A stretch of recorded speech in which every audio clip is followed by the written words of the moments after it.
जिस तरीके का गंभीर मामला सामने आया है, इतने दिनों बाद कोर्ट पर विवाद पर FIR हुआ है, कहीं कि पुलिस की भी स्थिरता सामने आई है और लड़की ने मीडिया में भी बयान दिया है, FIR में भी लिखा है, कई गंभीर मामले लगाए हैं, 3 बार एबॉर्शन की बात कही है, इसके बाद मारपीट करके और जबरन शादी और कई तरह का अपहरण की बात कही। देखिए, ये जो केस है इसमें जैसा आप लोग बोल रहे हैं कि लड़की के द्वारा आरोप लगाया गया, तो मैं आप लोगों को एक चीज़ क्लियर करना चाहूँगा कि हम लोग का क्राइम अगेंस्ट वुमेन में हमेशा हम लोग की प्रायोरिटी रही है और हम लोग हमेशा उस चीज़ को बहुत सेंसिटिवली हम लोगों ने डील किया है और करते भी रहेंगे।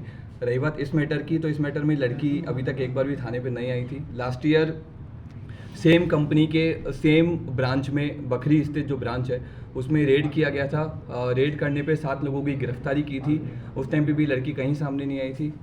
सेकेंडली जो यौन शोषण की बात की जा रही है, तो इसमें अभी तक जो पूछताछ और अभी तक की जो इंक्वायरी में एक चीज़ सामने आई है कि इस लड़की का एक जो अभियुक्त इसने इस केस में बनाया है, उसके साथ में वो रिलेशन में थी और वो लड़की इस लड़के से शादी करना चाहती थी। पिछले 1.5-2 साल से लगातार प्रेशर डाल रही थी और जब शादी नहीं हुई और उसके बाद में इसने आकर के केस किया है।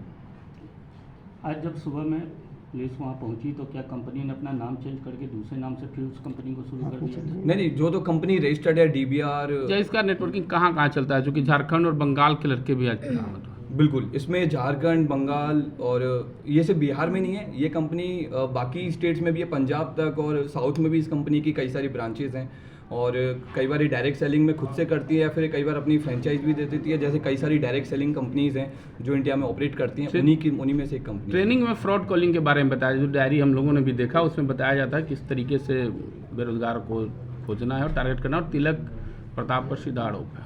हाँ, तो इसमें जैसा भी मैंने आपको बताया कि डायरेक्ट सेलिंग की जो जनरल कंपनियां रहती हैं, तो वो सब लोगों जो बेरोजगार बच्चे लड़के रहते हैं उनको ला करके और उनसे उनको सैलरी देती हैं, पैसा देती है और उनसे अपने प्रोडक्ट को बेचने के लिए उनको मोटिवेट करती हैं और अगर नहीं करते हैं तो उनको एक टारगेट वगैरह भी दिया जाता है कि तुम्हें 50 लड़कों को ज्वाइन करवाना है, 50 लड़कियों को ज्वाइन करवाना है। तो वही सेम चीज़ इस वाले केस में हुई है। मारपीट भी करने का वीडियो सामने आया है। मारपीट करने का वीडियो सामने आया है और अभियुक्त के द्वारा भी ये चीज़ एक्सेप्ट की गई है कि उसमें, और ये पुराना जो केस हुआ था उसमें भी ये चीज़ सामने आई थी, उसमें भी हम लोग के पास में एक वीडियो आया था मारपीट का।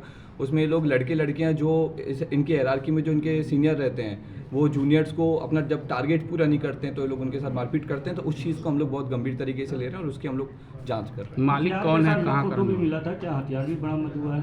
नहीं, हथियार वाला मालिक कहाँ का है और कहाँ वो रहता है? जो इनका इस कंपनी के जो MD हैं वो मनीष सिन्हा हैं, ये सिवान के रहने वाले हैं। गिरफ्तारी के लिए अभी तक, हाँ, गिरफ्तारी के लिए हम लोगों ने छापेमारी की, बट अभी तक गिरफ्तारी। इसकी गिरफ्तारी कहाँ से, क्या नाम है इसका? जिसकी हम लोगों ने गिरफ्तारी की इसका नाम तिलक है और इसके हम लोग गोरखपुर से गिरफ्तारी की है। कहाँ का रहने वाला है? फिलहाल सर इसमें क्या अपडेट है? केस दर्ज होने के बाद 9 तारीख को केस दर्ज किया गया है, अब तक का क्या दर्ज होने के बाद में हम लोगों ने 2-3 बार हम लोग रेड कर चुके हैं उस ब्रांच पे। उस ब्रांच में जितने भी हम लोगों को डॉक्यूमेंट्स मिले हैं या फिर जितने भी हम लोगों को हमारे अनुसंधान के लिए जो ज़रूरी चीज़ें हैं वो मिली हैं, उसको हम लोगों ने सबको सीज़ किया है।